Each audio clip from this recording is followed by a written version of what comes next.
बोलिए श्री विष्णु भगवान की जय, श्री सद्गुरुदेव भगवान की जय, योगिनी एकादशी की जय। आइए फिर एक परम पावन पवित्र पाप नाशनी एकादशी महात्म का श्रवण करें।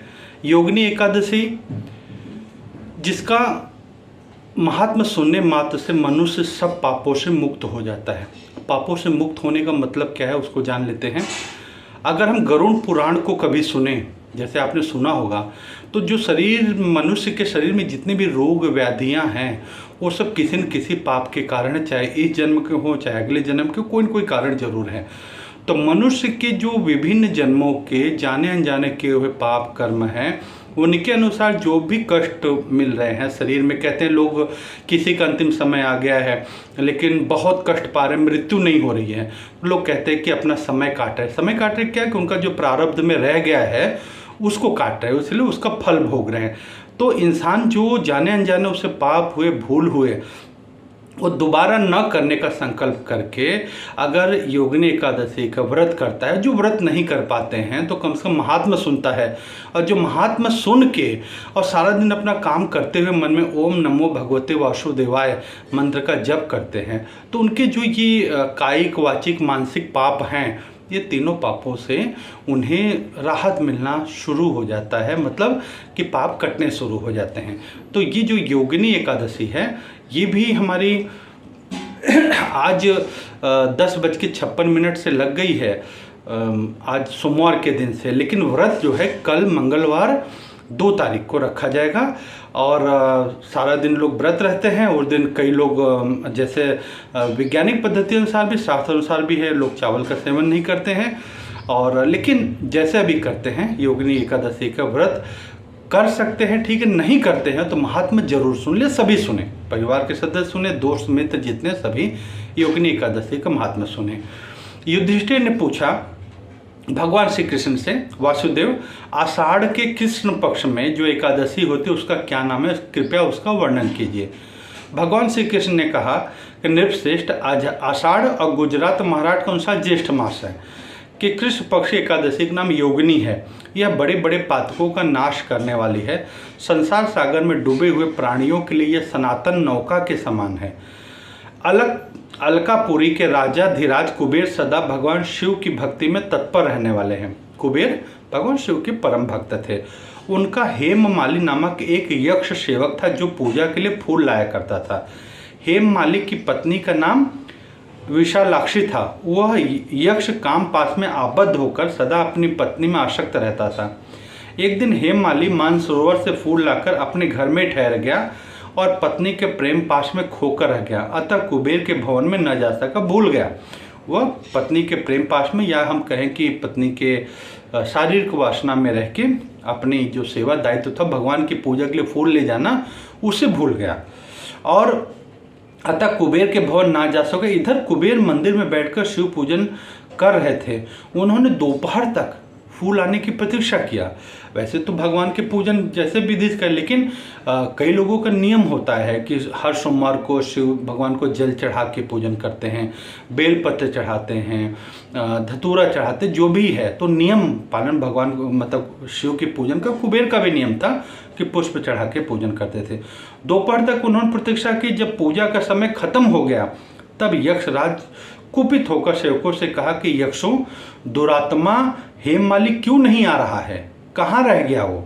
यक्षों ने कहा, राजन वह तो अपनी पत्नी की कामना में आसक्त हो घर में ही रमण कर रहा है, कि अपनी पत्नी की कामना में आसक्त होकर के घर में रह गया, वो तो भूल गया, उसे आना है, फूल रख दिया उसने कहीं। यह सुनकर कुबेर क्रोध से भर गए। तुरंत ही हेममाली को बुलवाया। वह कुबेर के सामने खड़ा हो गया। उसे देखकर कुबेर बोले, ओ पापी, अरे दुष्ट, ओ दुराचारी, तूने भगवान की अवहेलना की है, अतः क्रोध से युक्त हो, अपने उस प्रियतमा से वियुक्त हो, इस स्थान से भ्रष्ट होकर अन्यंत्र चला जा। ध्यान से सुनिएगा, क्रोध से युक्त हो और प्रियतमा से वियुक्त हो, अन्य कहीं चला जा।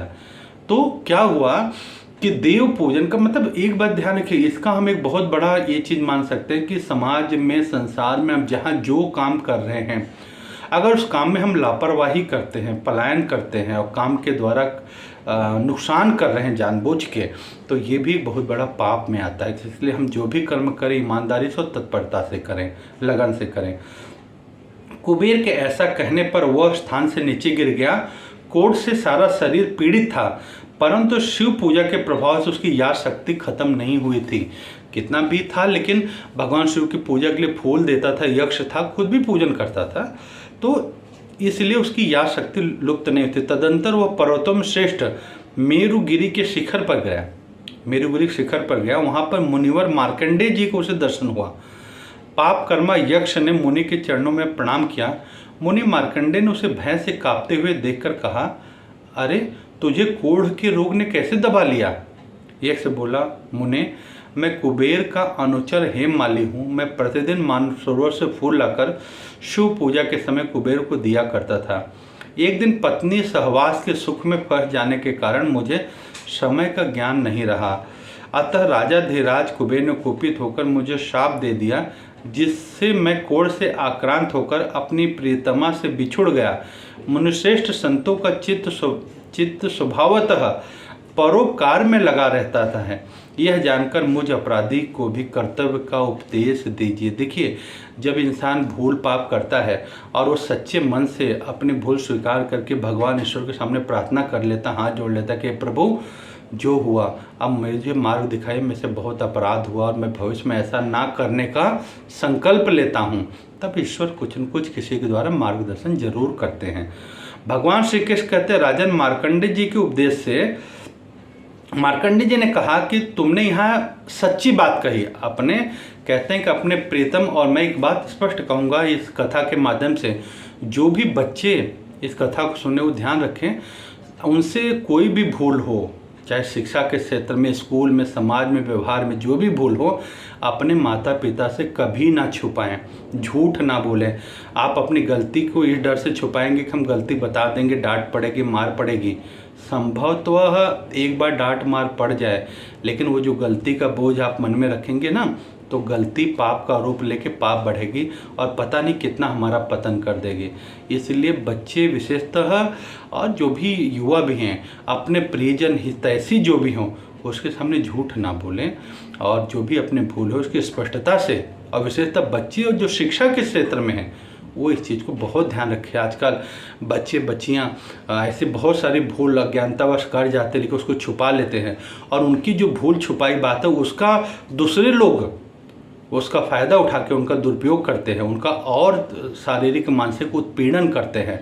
इसे मैं स्पष्ट निवेदन में कहूँगा, ये कथा, भगवान की कथा केवल सुनने के लिए नहीं है, जीवन में लाने के लिए भी है। तो जो भी इस कथा को सुने, अपने बच्चों को भी ये सुनाएं कि ये संकल्प करें, योगिनी एकादशी के दिन भगवान विष्णु के सामने हमसे चाहे जितनी भी बड़ी से बड़ी भूल हो जाए, जाने अनजाने, हम उसको छुपाएंगे, अपने माता पिता और अपने हितैषी जो हैं उनको ज़रूर बताएंगे, और जो हितैषी नहीं हैं, अनजान हैं, उनसे किसी लालच स्वार्थ में बिना वजह जुड़ नहीं जाएंगे किसी तरह। उस चीज़ का भी हम ध्यान जरूर रखेंगे। ऐसा बच्चे भी संकल्प लें, जैसा मार्कंडेय जी ने यक्ष से कहा कि तुमने यहाँ सच्ची बात कही है, इसलिए देखो ध्यान से सुना, तुमने यहाँ, मार्कंडेय जी बहुत बड़े ऋषि थे, चिरंजीवी में उनका नाम है और वो आज भी है ऐसा। तो उन्होंने कहा कि क्यों तुम्हें सही राह बता रहा हूँ, क्योंकि तुमने सच्ची बात कही, पता तो चल गया। ऐसे अगर बच्चे अपने माता पिता सही बात बताएंगे, डांट पड़ेगी, हो सकता है कि मार पड़े एक बार, लेकिन आपके लिए अच्छा मार्ग जरूर मिलेगा। तो मार्कंडेय जी ने कहा, इसलिए मैं तुम्हें कल्याणप्रद व्रत का उपदेश देता हूँ। तुम आषाढ़ मास के कृष्ण पक्ष की योगिनी एकादशी का व्रत करो। इस व्रत के पुण्य प्रभाव से तुम्हारा कोढ़ जरूर दूर हो जाएगा। भगवान श्री कृष्ण कहते, राजन, मार्कंडेय जी के उपदेश से उसने योगिनी एकादशी का व्रत किया, जिससे उसके शरीर का कोढ़ दूर हो गया। उस उत्तम व्रत का अनुष्ठान करने पर वह पूर्ण सुखी हो गया। निवश्रेष्ठ, अब ध्यान सुनिएगा, एकादशी महात्मा की महिमा क्या है, क्यों निवेदन मैं करता हूँ कि इसे जरूर सुने। निवश्रेष्ठ, यह योगिनी का व्रत ऐसा पुण्यशाली है कि 88,000 ब्राह्मणों को भोजन कराने से जो फल मिलता है, मतलब शुद्ध वैदिक वेद पाठी ब्राह्मण जो हैं, ऐसे 88,000 ब्राह्मणों को भोजन कराने का जो फल मिलता है वही फल योगिनी एकादशी का व्रत करने वाले मनुष्य को मिल जाता है।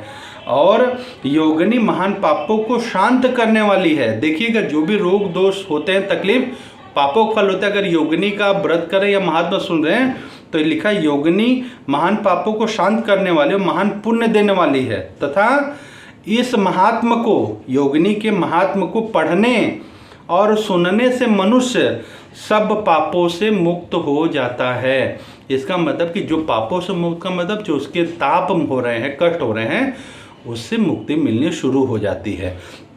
तो योगिनी का महात्मा जरूर सुने। और मैं स्पष्ट कहता हूँ कि पूजा पाठ कुछ दिखावे की चीज़ नहीं है।